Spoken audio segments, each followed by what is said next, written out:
Muchas gracias.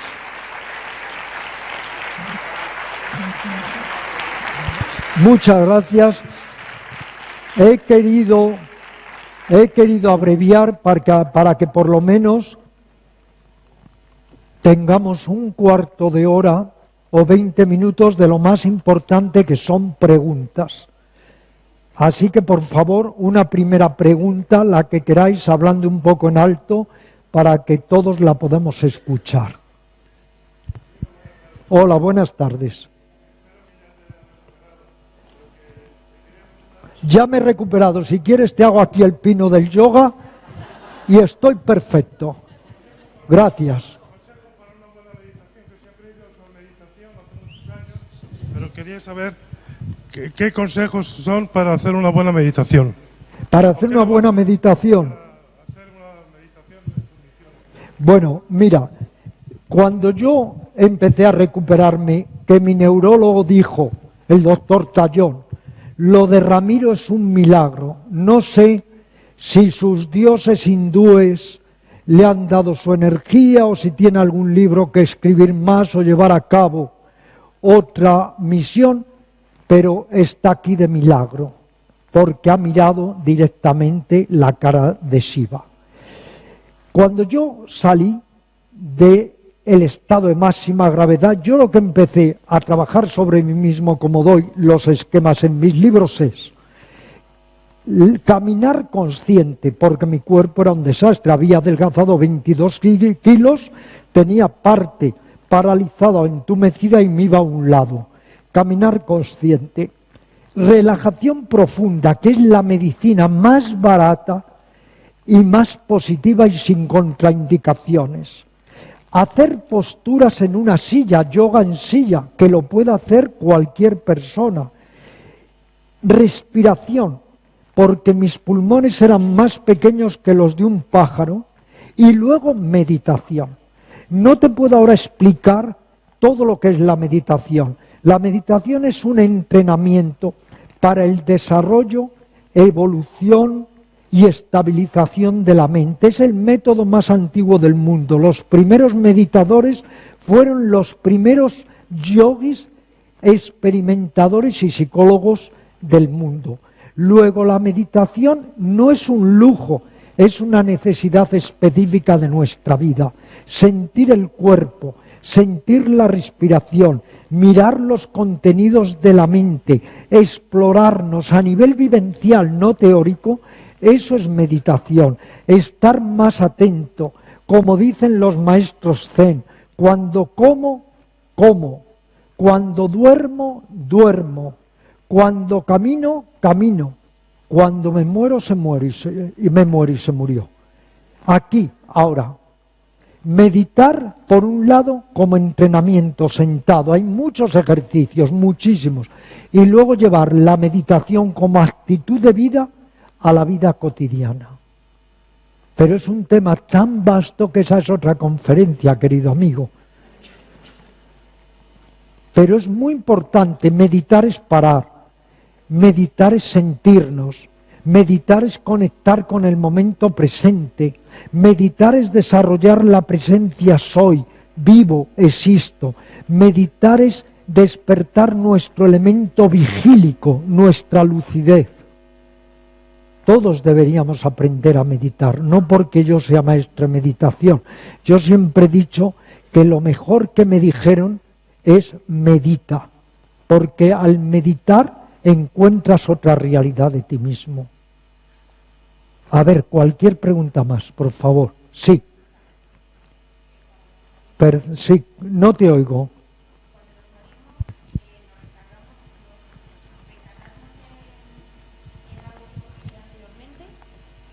¿O lo elegimos nosotros?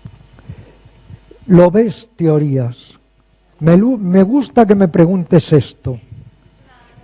Si yo fuera un farsante, yo te diría que había sido San Francisco de Asís, que ahora se había reencarnado como Ramiro Calle.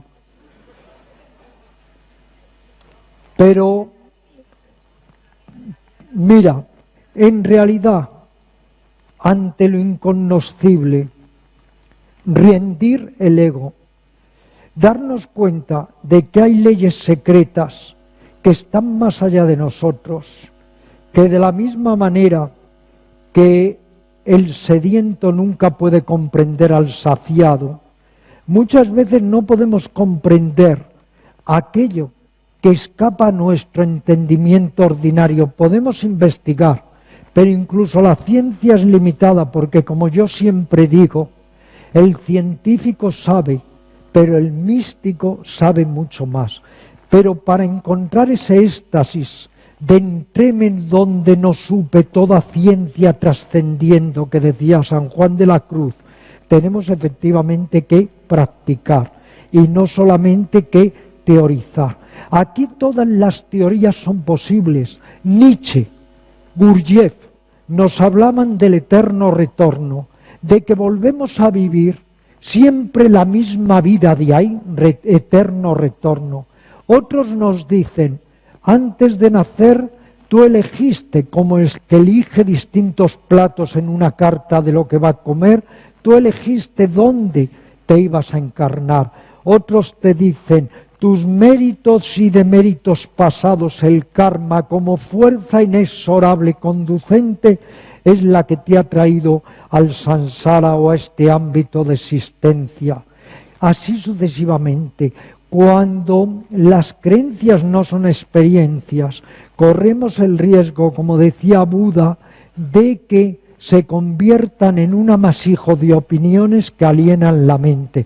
Por eso comenzaba esta intervención contando el cuento de los 8 elefantes blancos, porque sólo a través del entendimiento y la palabra y el concepto es muy difícil saber lo que hay antes y lo que hay después. Pero lo que es muy importante es lo que tú vayas a metabolizar y lo que a ti te vaya a ayudar. ¿De qué te sirve creer en la reencarnación si no te humaniza, si eso no te lleva a liberarte del perjuicio propio y ajeno, si no dejas de hacer daño a los demás y a ti mismo? En cambio, puedes ser totalmente agnóstico y ser una persona impecable. Todo depende de qué vamos a hacer nosotros con nuestras creencias, si preferimos ir al cielo prometido o como la viejecita de la historia, como en casita de uno no hay nada.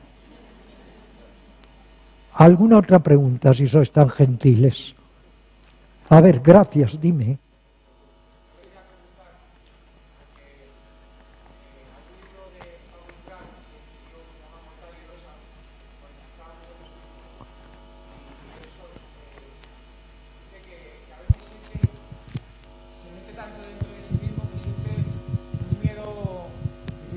Que se mete tanto dentro de sí mismo que siente un miedo no humano, como una medusa de espanto, como un cartílago de dolor. Y yo le quería preguntar, porque yo a veces he sentido ese miedo y bueno, y otros muchos más humanos, aparte de ese, ¿no?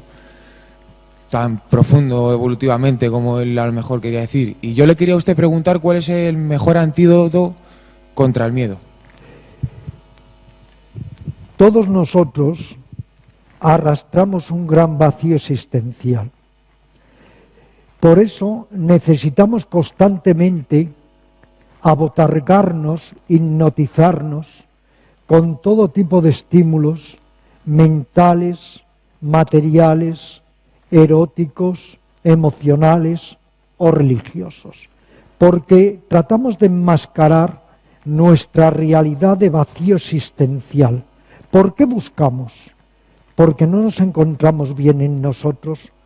¿Por qué queremos contento? Porque estamos descontentos. Cuando uno empieza a explorar, a descender en sí mismo, encuentra ese vacío existencial, encuentra ese abismo que a veces nos espanta. Era el mismo gran psiquiatra Jung quien decía, esta es una búsqueda de sangre que a todos nos espanta. Pero si profundizas más allá, encuentras lo que llaman los tibetanos Rigpa, la naturaleza silenciosa de la mente.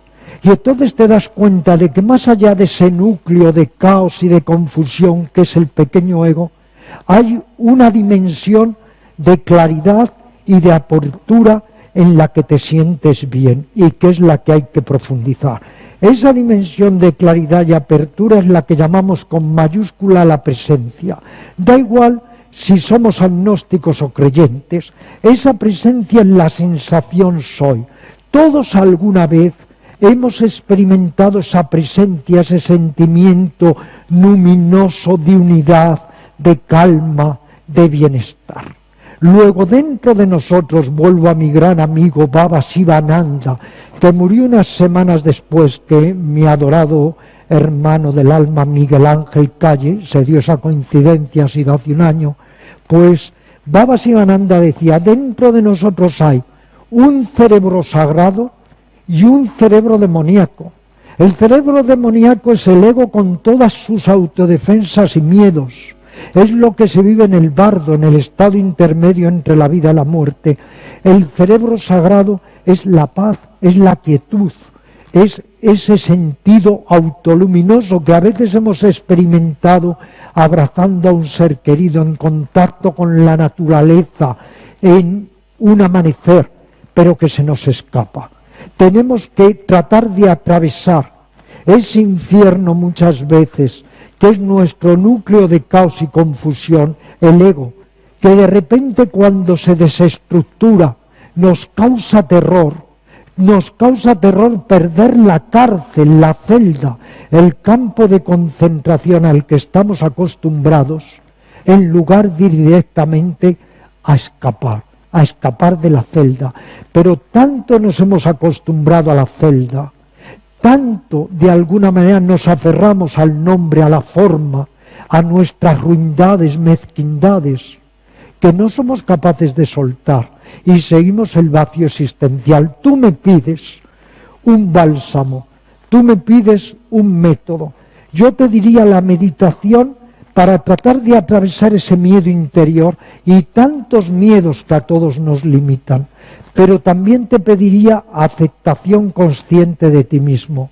Si hasta los héroes, los dioses, en la mitología, se nos presentan llenos de miedos y de pasiones, tenemos que asumir que como somos seres humanos en evolución, estamos llenos de miedos y de pasiones. Hay que trabajar sobre ese lado un poco, digamos, oscuro, lo que decía Jung, la sombra en nosotros mismos. Más preguntas, por favor. Sí.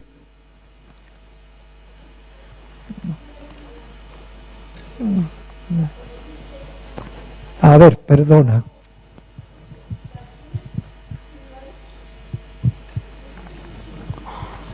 Cuéntame.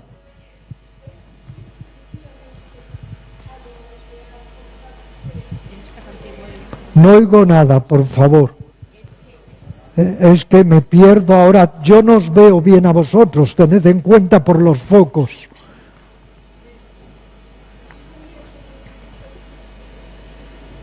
A ver, la persona que va a hacer la pregunta. No te oigo nada. Ah, bueno. Una niña pregunta a la monja cuando le había explicado, ¿verdad?, que Dios había creado todo. Y entonces dice la niña, ¿y a Dios? ¿Quién lo hace a Dios? Entonces le dijeron, esas preguntas no se hacen. Esto creo que sí es equivalente a lo que usted ha dicho de los animales que sostienen y esos sostienen a otros y así. Leí yo en un libro, me parece, de un americano, que dice que por qué, o que decía él, que... No te entiendo, querida amiga. No. ¿Por qué? A ver. Es que no te entiendo, perdóname. Tienes que acercarte más al micrófono o que la persona de al lado hable lo que tú le indiques. Sí. Mire usted que una niña pregunta cuando le han explicado que Dios había creado todo, ella le pregunta a la monja. ¿Quién ha creado a Dios? Eso lo entiendo. Sí, y entonces le pregunta, bueno, ¿y a Dios quién lo ha creado? Entonces yo vi en un libro, la monja le dijo, mira, esas preguntas no se hacen. Claro, se pueden hacer. Y entonces lo que pasó es que yo leí en un libro de un psiquiatra o psicólogo norteamericano que él concebía que había una cadena infinita de Dios que iba creando cada vez a uno, pero que era infinita, por lo tanto puede ser un solo Dios. Esto es lo que yo me chocó bastante. Mira, es lo que hablábamos. Hay tantas vías, tantos sistemas. En una ocasión, lo cuento en otro de mis libros de cuentos, son cuentos anónimos milenarios, el discípulo llega al maestro y le dice: maestro, ¿cómo siendo la última realidad una, hay tantas vías, hay tantas sendas, hay tantas doctrinas? Y el maestro le reprende y le dice: necio, más debería haber, porque cada ser humano es su propia senda, su propia vía, su propia doctrina. En el mismo Oriente se dice que el principio cósmico de vez en cuando toma un cuerpo humano que se llama avatar, que sería Dios encarnado, para tratar de expandir las enseñanzas cuando todo está demasiado confuso o demasiado caótico y violento. De ahí que en realidad las creencias todas sean respetables, pero las creencias nunca tienen que ser dogmáticas. La primera vez que viajé a la India en 1972, un maestro me contó la siguiente historia.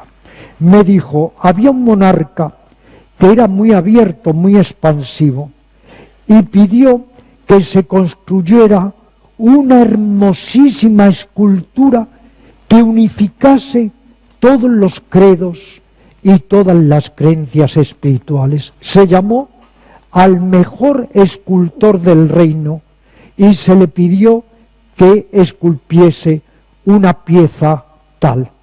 Hizo la pieza y el rey, unas semanas después, preguntó a su primer ministro: ministro, ¿va la gente degustando y deleitando la bella escultura que mandé esculpir?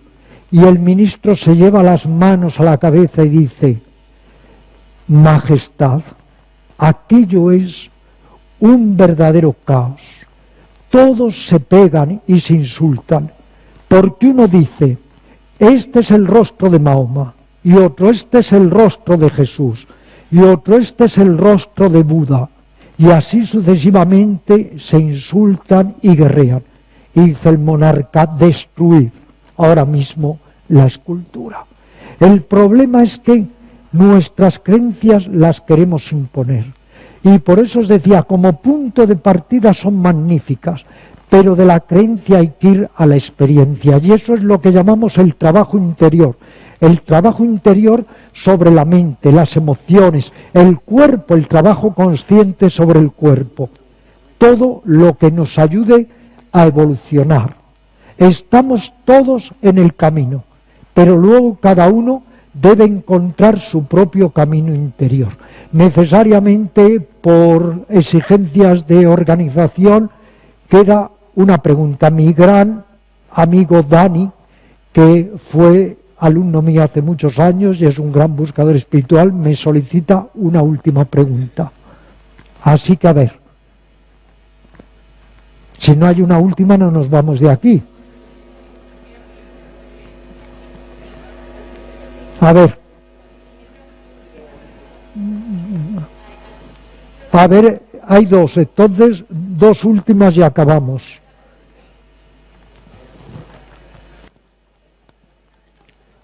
No, ahora tú, no te preocupes, tú eres la última.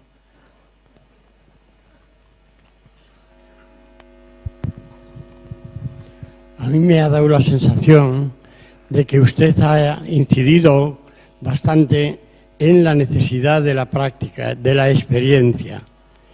Y entonces quería preguntarle, ¿es que esa práctica y esa experiencia la han llevado a cabo los grandes místicos y los grandes maestros de la India cuando en la India precisamente es donde ahora estamos presenciando la locura respecto a determinadas mujeres o en determinados sitios. Ya sé que la India es muy grande, pero ahí tenemos a los parias, a la clase más desfavorecida de la India. ¿Qué ha hecho el hinduismo frente a este problema terrible de las clases sociales en la India? Verás, este es un tópico. Yo llevo 40 años dando conferencias y siempre se me pregunta algo parecido. Álvaro Enterría, mi amigo que vive en Benarés hace 20 años y tiene una editorial, siempre que presenta un libro en Madrid se le pregunta lo mismo. Antes de ayer en la televisión española decían que ya íbamos por 25 mujeres a las que se ha dado muerte. Y somos un país de 40 millones de habitantes. La India es un país de 1.200 millones de habitantes. El que haya una serie de místicos floridos, como Santa Teresa de Jesús, el maestro Eckhart, Plotino, San Juan de la Cruz y otros, eso no garantiza que el nivel de conciencia de la mayoría de la gente, de lo que llamaba Azorín, la densa y espesa masa, se ilumine. Luego, yo nunca haría esa comparación porque aquí tuvimos la guerra de los 30 años, la guerra de los 100 años. Hombre, cuando caes en la guerra de los 100 años lo que sí sabes es que no la puedes vivir entera, es un consuelo. Yo creo que cada país tiene sus grandes problemas, que el hinduismo tiene una zona muy degradada, muy oscura, el catolicismo también, el islamismo también. Yo creo que lo que define a las mentes iluminadas, sean Buda, Jesús, Lao Tse y otros, es que ellos han alcanzado un nivel de conciencia más allá de toda violencia. Nos preguntamos qué hacemos en Occidente, qué hacemos en España con los animales. Nos preguntamos el inmenso holocausto que hacemos con los animales.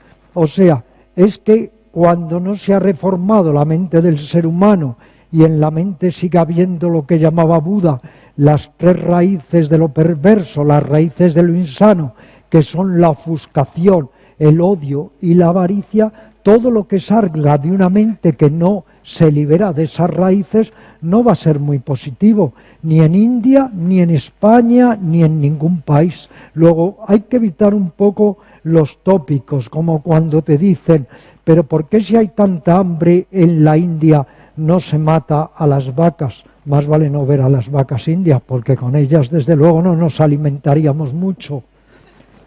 Aquí se mata mucho, también se mata mucho. Y hay muchas formas de dar muerte, y los vemos ya con los bancos, con lo que han hecho con la gente. A ver, última pregunta.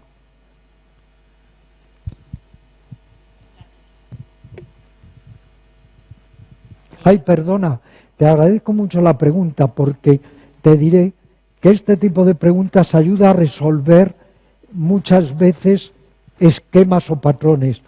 En la India hay algo terrible y degradante, que son las castas. Pero es que en España el castismo es insufrible, porque las diferencias de clases son verdaderamente atroces. Luego es que aquí hay castas, le llamamos clases, pero hay castas. Entonces, mientras no cambie la mente humana y no nos reformemos, es muy difícil que nos liberemos. A ver. Sí, gracias. Póntelo un poco para que te pueda oír. Hola. Sí. Perdón, gracias. Quería preguntarte, al principio de tu intervención, decías que tu experiencia había sido transformadora. ¿Podrías compartir con nosotros, aunque sea brevemente, en qué te ha cambiado mayormente, o qué visión, o qué sentimiento, algo que puedas compartir que antes no tenías y ahora tienes? Muy brevemente. Sí. Y esto en este libro mío, en El Límite, que ahora lo van a reeditar, porque está agotándose, lo digo muy claramente y de corazón. Este libro yo lo escribí porque llegó mi editor y cuando acababa de salir casi de la UCI me dice, Ramiro, esto lo tienes que escribir. Yo le eché de la habitación. Le dije, hombre, en este momento que me hagas volver al infierno y escribir esto, pero luego me di cuenta que era una forma de conjurar y lo que tú dices o das a entender, transmitir en qué me había ayudado. Básicamente en dos cosas. La primera, humildad, humildad, humildad, humildad, humildad. Nos damos cuenta entonces cuán frágiles somos, cuán vulnerables, que como decía Castaneda, la dama de la muerte va a nuestro lado y hace así, alarga la mano y nos fulmina. ¿De qué sirve ahí el egocentrismo, la vanidad, la altivez? Humildad. Y luego un sentimiento que me embargaba y que hacía que constantemente llorara, que era el comprender durante esos días que lo único realmente importante es la compasión y el amor. Si es que todo lo demás no es nada, todo lo demás es ilusión, es fantasmagoría, es hipnosis. Lo único importante es humildad y amor. Cuando somos humildes es cuando amamos. No se puede amar desde el ego, desde la prepotencia, desde la arrogancia. Y me di cuenta también de algo más, que hay dos mundos distanciados y diferenciados. El mundo de los enfermos, que yo nunca había estado enfermo, yo ni siquiera sabía cuál era mi grupo sanguíneo, y el mundo de los sanos. Y los sanos raramente se mezclan con los enfermos. Solo si un familiar nuestro se enferma, vamos a lo frío que es un hospital. Todo eso es un aprendizaje. Es el aprendizaje de que de alguna manera algo muere en ti para que algo pueda nacer. Pero el ser humano es a veces tan necio que olvidamos el sufrimiento, que incluso se muere nuestra madre, que es el ser más entrañable, y deja en nuestra alma una herida larga como un río, y no reaccionamos. Y estamos muy enfermos y no reaccionamos porque olvidamos. Cuando yo salí de la UCI, yo había entrado en la UCI siendo un joven y salí siendo un anciano. Y le dije a Luisa, tómame fotos. Había adelgazado 20 y tantos kilos, era como de un campo de concentración. Le dije, tómame fotos. Tenía un parche porque veía doble, en fin. Y me tomé fotos, porque le dije, nunca quiero olvidar esto, nunca. Porque quiero recordar siempre que soy vulnerable. Y gracias a la vulnerabilidad soy humilde. Y gracias a la humildad puedo amar. Pero a veces se olvida, y a veces yo mi meditación, ya que este señor me preguntaba, yo me pongo a meditar en la temporalidad de todo, en nuestra vulnerabilidad. Cuando uno realmente medita en que somos mortales, no hay lugar para algo tan feo como es la autoimportancia. Gracias por todos.